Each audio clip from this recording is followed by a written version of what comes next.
Aries, hi! Welcome to Mystic Queen PH at ito ang inyong energy update for September 1 to 15, 2025. If you're interested in private readings, meron tayong 50% discount sa mga tarot reading services. Extended yan hanggang September 2025. Ayan. So kung gusto niyo mag-book, meron tayong link sa description at sa pinned comment. Paka-check niyo lang information kung paano mag-book for a private reading. And please like, share, subscribe na rin dito sa ating channel. Comment na rin kayo kung kayo naka-resonate. Meron tayong free one question tarot reading. Just comment your question dyan sa comment section. And pipili ako ng bibigyan ng free one question reading. Paalala lang, ang reading na to ay general reading, so maaari kayong makarelate, maaring hindi.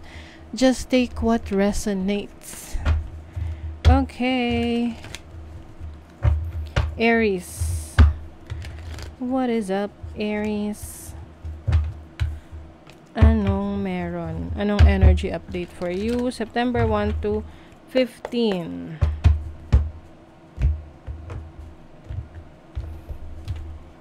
Overall energy, possible challenge, opportunity, blessing, money, career, finances, love life, and family.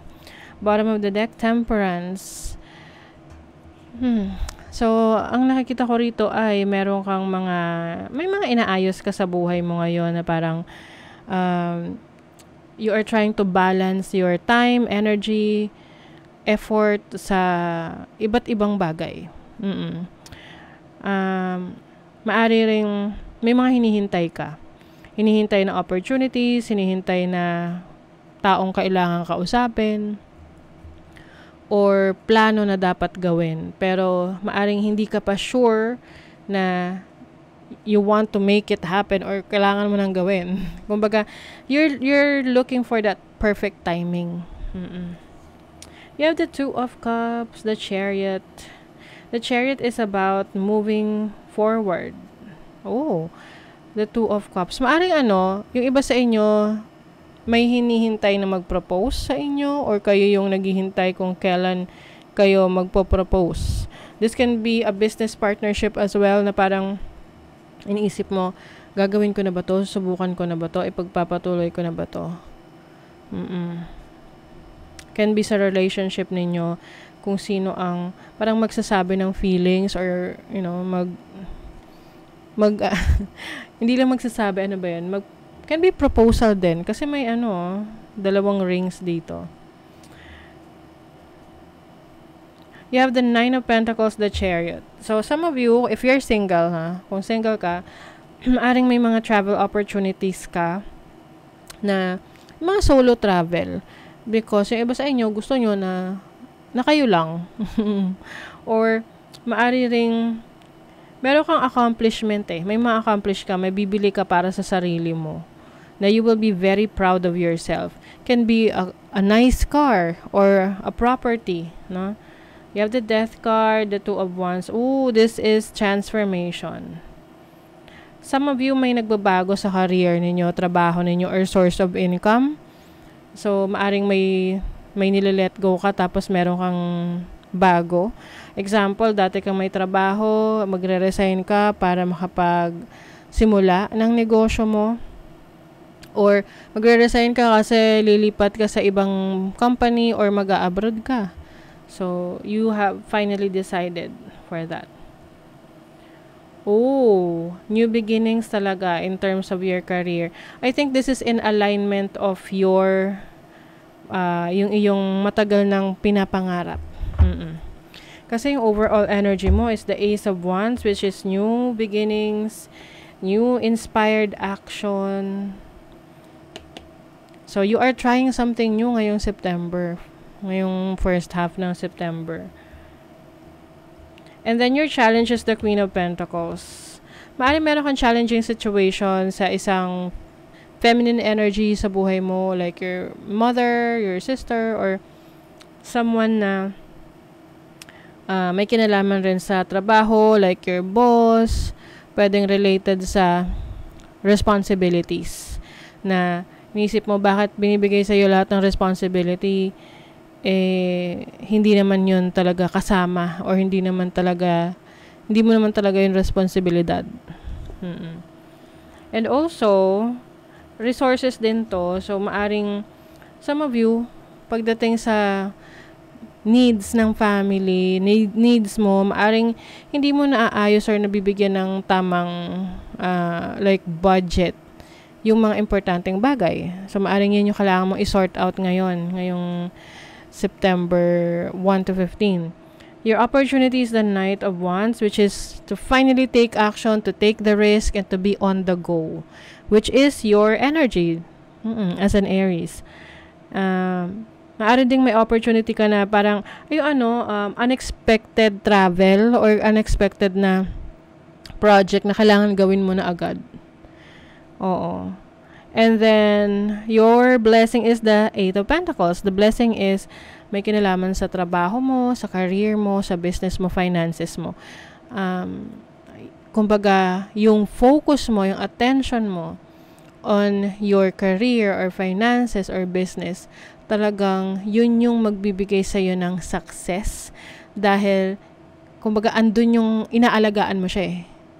You may be mastering your craft, mastering your abilities, your expertise, because you want to be, kumbaga gusto mong maging best dyan sa field na yan or sa area na yan. Kaya nga, you are into, kumbaga, you want to learn or you are training. Ayan. So, maaring may training for you para mas maging magaling ka dun sa ano na yan, sa area of life na yan or field of work na yan. And also as a blessing, yung iyong efforts ay ire-reward. You will be rewarded with the efforts, dun sa efforts na binibigay mo. So yeah, with the Knight of Swords, may mga importanteng communication sa trabaho, career, or sa business mo. May mga kailangan kang kausapin. May mga taong kailangan kang bisitahin or merong bibisita sa'yo para makipag-usap. This can be related sa business partnership or may interview kayo. May kailangan kayong attend na interview. Sa relationship, you have the Eight of Swords. So, maaaring nagkakaroon ng challenges sa relationship ninyo. May mga bagay na hindi ka nasasabi na i-express sa person mo if you're dealing with someone, may partner ka.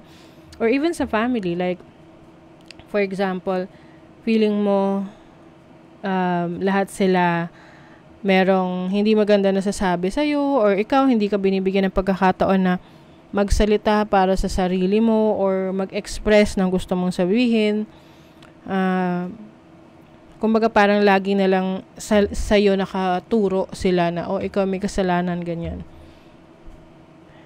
And also, minsan kasi may mga in-overthink tayong bagay na nisip natin na baka pag sinabi mo yon makasakit ka ng kalooban ng iba. Na tinatago mo na lang. Kaya lang, ikaw rin yung nahihirapan kasi hindi mo talaga totally nasasabi. Parang you're not being true to yourself.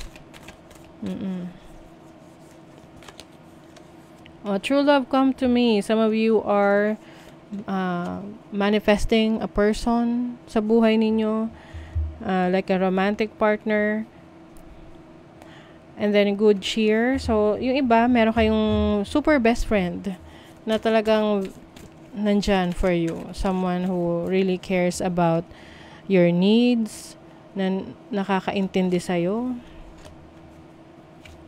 And then also destiny. So, Aries, ang mga ganap ngayong September 1 to 15 ay mag-a-align sa iyong destiny, sa iyong kung saan man dapat ikaw ay mapunta, yung purpose mo. So, maaring itong nagsisimula na to na oportunidad sa'yo, ayan na yung unang kabanata ng pagbabago na kung saan ikaw ay ina-align sa iyong life's purpose, what you really need to be, where you need to be, kumbaga. You have the Sun in Virgo in the 6th house, so this is about your health, yung iyong kalusugan. Maaring yung iba sa inyo ay may mga gagawing activities or yung mga, ba, pupunta ka sa spa, spa ka, papamassage, yung iba magpapaayos ng hair, or, manicure, pedicure, ganyan. Or, yung iba magkakaroon ng, general check-up. Lalo na kung medyo nagkakaedad na, 'di ba? Kailangan rin natin 'yan. And then you have Mercury in Cancer in the 4th house. Mercury is the planet of communication, expression. So I think pagdating sa family, magkakaroon ng open forum. Like yung magsasabihan kayo ng mga concern nyo sa isa't isa. And I think this is very important sa kahit sa anong family or lalo na sa family kasi yan yung sabi nga ang tawag doon, yung parang yun yung unang, hindi ko maano yung word, nakalimutan ko, but it's like sa society, yan yung parang first unit, no, ng society, which is the family, na doon magsisimula yung pagkakaroon ng maayos na communication, pag-iintindi, no, sa concern ng bawat isa. So, maaaring magkakaroon kayo ng ganun. You will talk about the things na kailangan nyo pag-usapan, na hindi niya na pag-uusapan dahil iniiwasan nyo. You have Mars in Taurus in the 2nd house. So, some of you are mas magiging aggressive kayo pagdating sa inyong mga ari-arian, pera, kayamanan, trabaho, sources of income. Maaring yung iba, meron kayong kailangang bantayan na kagamitan or pag-aari, no? Parang may kailangan kang i-defend. Or kailangan mong maging maingat sa iyong mga properties. Like, for example, kung meron kang property na malayo sa'yo, or let's say may lupa ka, kailangan pabakuran mo na kasi baka mamaya may makialam dyan, diba? Mag-cause pa ng issue, problema. Universal laws and truths are now being revealed. Use this energy to create your reality. Ayan, yung katotohanan, nare-reveal na sa'yo. Nalalaman mo na kung ano yung gusto mo or yung mga bagay na gusto mong i-pursue sa buhay. At, kumbaga, minsan kasi nakakapag-decide tayo or hindi tayo nakakapag-decide dahil may hinihintay tayong katotohanan or nagbabago yung desisyon natin the moment na meron tayong matuklasang katotohanan. Diba? Embrace the power of dance and movement to access your highest guidance. So yes, you are, yung instinct mo, yung intuition mo is developing, it is improving, and pagdating sa decision making mo, yan yung makakatulong sa'yo para makapili ng best para sa sitwasyon na meron ka. Okay? So, that is your reading, Aries. Thank you so much. See you again.